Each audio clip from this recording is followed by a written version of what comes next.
नमस्कार, मैं हूं निकिता और आप देख रहे हैं सत्यहिंदी.com। चलिए एक नजर डालते हैं अब तक की सुर्खियों पर।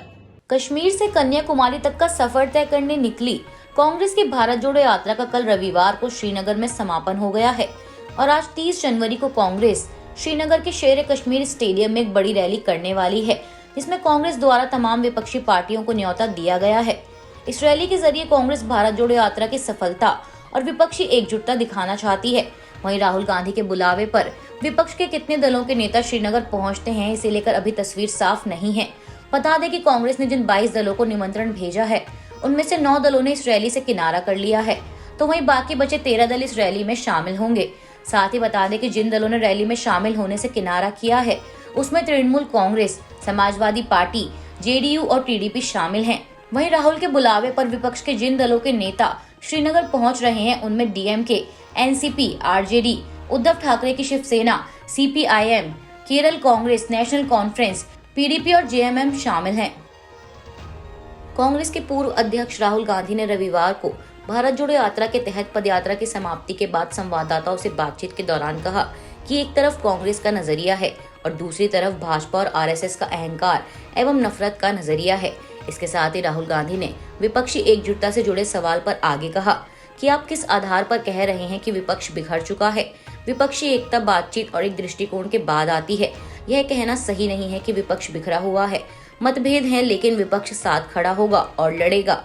उनका कहना था कि यह विचारधारा की लड़ाई है। एक तरफ भाजपा और आरएसएस की विचारधारा है, तो वहीं दूसरी तरफ गैर भाजपा और गैर आरएसएस की ताकतें हैं। आपको बता दें कि राहुल गांधी ने यह टिप्पणी उस वक्त की जब सोमवार यानी आज 30 जनवरी को यात्रा के समापन समारोह के लिए कांग्रेस ने 20 से अधिक विपक्षी दलों को निमंत्रण दिया है। हालांकि कई दलों ने इसमें शामिल होने से अपनी ओर से असमर्थता जाहिर की है। वहीं यात्रा को लेकर पूछे गए सवाल पर राहुल गांधी ने कहा कि मुझे बहुत कुछ सीखने को मिला, लाखों लोगों से मिला। यात्रा का लक्ष्य भारत को जोड़ने का था। नफरत और हिंसा के खिलाफ यह यात्रा थी। जबरदस्त प्रतिक्रिया देखने को मिली है।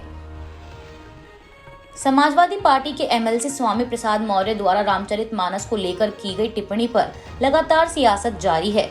इस बीच खबर है कि इस टिप्पणी के बाद भी सपा नेता को पार्टी में महासचिव बनाए जाने को लेकर बहुजन समाजवादी पार्टी प्रमुख मायावती ने अपनी पहली प्रतिक्रिया देते हुए सपा पर कड़ा हमला बोला है। मायावती ने कहा कि संकीर्ण राजनीतिक व चुनावी स्वार्थ हेतु नए नए विवाद खड़ा करके जातीय व धार्मिक द्वेष, उन्माद, उत्तेजना व नफरत फैलाना, बॉयकॉट कल्चर, धर्मांतरण को लेकर उग्रता आदि भाजपा की राजनीतिक पहचान सर्वविदित है। किंतु रामचरितमानस की आड़ में सपा का वही राजनीतिक रंगरूप दुखद व दुर्भाग्यपूर्ण है।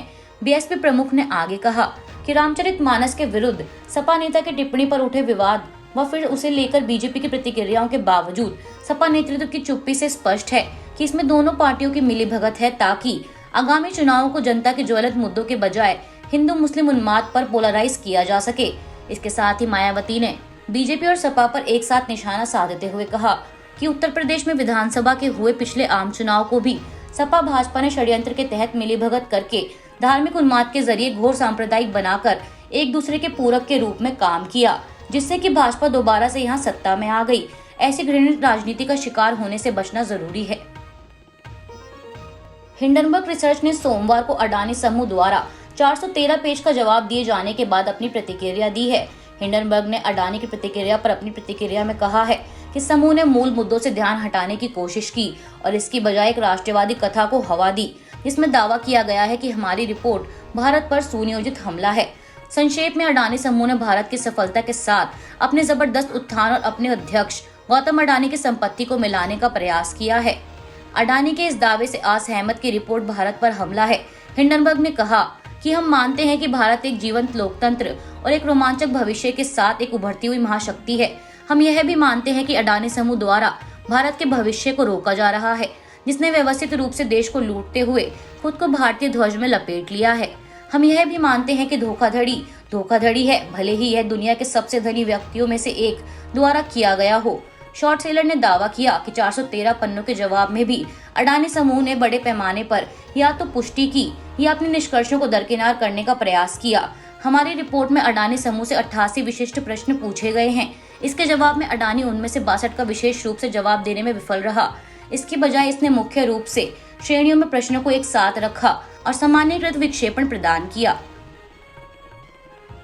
गौतम अडानी ग्रुप ने वित्तीय शोध कंपनी हिंडनबर्ग रिसर्च द्वारा लगाए गए गंभीर आरोपों का खंडन कर दिया है। अडानी ग्रुप ने अपने 413 पन्नों के जवाब में कहा है कि हिंडनबर्ग की रिपोर्ट मिथ्या धारणा बनाने की छिपी हुई मंशा से प्रेरित है ताकि अमेरिकी कंपनी को वित्तीय लाभ मिल सके। यह केवल किसी विशिष्ट कंपनी पर एक अवांछित हमला नहीं है, बल्कि भारतीय संस्थानों की स्वतंत्रता, अखंडता और गुणवत्ता तथा भारत की विकास गाथा एवं महत्वाकांक्षाओं पर एक सुनियोजित हमला है। और हिंडनबर्ग रिसर्च की 24 जनवरी की रिपोर्ट में लगाए गए आरोप झूठ के सिवाय कुछ नहीं है। समूह ने कहा कि ये दस्तावेज चुनिंदा गलत सूचनाओं एवं छुपाकर रखे गए तथ्यों का एक दुर्भावनापूर्ण संयोजन है और ये निराधार और शर्मनाक आरोप किसी गुप्त मकसद से लगाए गए हैं। अडानी ग्रुप ने हिंडनबर्ग की विश्वसनीयता एवं नैतिकता पर सवाल उठाया और कहा कि रिपोर्ट दुर्भावनापूर्ण इरादे से जारी की गई है। यह इस बात से स्पष्ट है कि इसे ऐसे समय में जारी किया गया है जब अडानी एंटरप्राइजेस लिमिटेड भारत में इक्विटी शेयरों की अब तक की सबसे बड़ी सार्वजनिक पेशकश कर रहा है और अब वह अपनी प्रमुख कंपनी के शेयर बिक्री को नुकसान पहुंचाने के प्रयास के तहत बिना सोचे विचारे काम करने के लिए अमेरिकी वित्तीय शोध कंपनी हिंडनबर्ग रिसर्च के खिलाफ दंडात्मक कार्रवाई को लेकर कानूनी विकल्पों पर गौर कर रहा है। वहीं अमेरिकी वित्तीय शोध कंपनी हिंडनबर्ग रिसर्च का कहना है कि वह अपनी रिपोर्ट पर पूरी तरह से कायम है। ब्रिटेन के प्रधानमंत्री ऋषि सुनक ने बड़ा एक्शन लेते हुए कंजर्वेटिव पार्टी के अध्यक्ष नादिम ज़हावी को तत्काल प्रभाव से उनके पद से बर्खास्त कर दिया है। बता दें, पीएम सुनक की इस कड़ी कार्रवाई से हर कोई हैरान है। दरअसल ऋषि सुनक ने नादिम ज़हावी को उनके कर मामलों की HMRC जांच की घोषणा करने में विफल रहने पर मंत्री स्तरीय संहिता का उल्लंघन करने के आरोप में बर्खास्त किया है।